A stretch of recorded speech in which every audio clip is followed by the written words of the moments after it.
We have all lived inside the space between the intention to act and the action itself. It is a peculiar kind of paralysis. You sit before your work, the clock ticking rhythmically, yet your hands remain still. You tell yourself you are lazy. You call it a lack of discipline. You fill your mind with sharp, self-inflicted reprimands, convinced that if you could just force yourself, you would succeed. But what if you are wrong? What if the pause is not a failure of character, but a desperate subterranean attempt at self-protection? Procrastination is not the absence of energy. It is the presence of fear. And until you understand exactly what your mind is hiding from, you will remain trapped in this loop of silent internal resistance. To understand why we procrastinate, we must look at what work actually represents. We like to think of a project, a book, a career move, a conversation as a simple task. But to the subconscious, a task is a mirror. If you don't try, you can always believe you would have succeeded. You can nurture the comforting illusion that you are capable of greatness, provided you just found the time. But the moment you start, the dream meets reality. The work exposes your limitations. It demands that you prove your worth. And in doing so, it risks revealing that you might not be as talented or as prepared as you hoped. We don't fear the work. We fear the feedback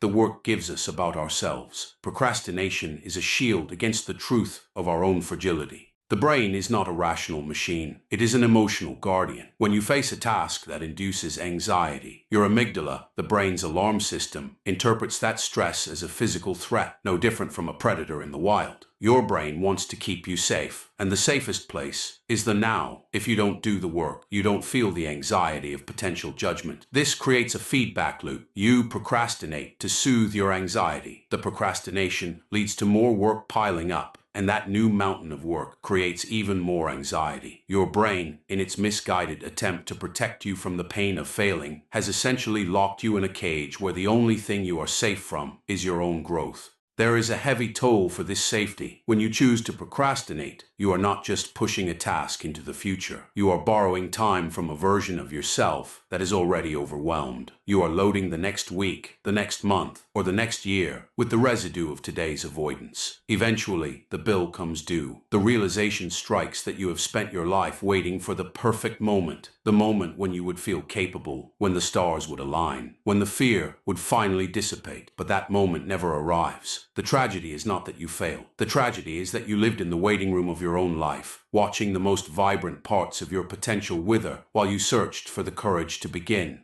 Healing this begins with a radical shift in perspective. You must grant yourself the permission to do something poorly. Procrastination thrives on the demand for perfection. If the work must be magnificent, the risk is too high and the defense mechanism kicks in. If you allow yourself the grace to produce something mediocre, a rough draft, a clumsy first step, a flawed attempt, the threat dissipates, the amygdala settles. You are no longer trying to prove your worth. You are simply trying to exist within your work. Take the smallest, most insignificant step forward. Don't look at the mountain. Look at your feet. In the end, it is better to have a flawed, tangible creation than a perfect, silent dream. You are not lazy. You are simply afraid of being seen. Once you accept that, you are finally free to begin. If you found yourself lingering in the silence of these ideas, perhaps it is because you are finally ready to stop hiding. I explore these quiet, often uncomfortable truths of the human condition every week. If you wish to continue this journey of self-reflection, you are welcome to join us here at Motivate Daily. It is not about changing who you are, but about finally understanding the person you have been all along.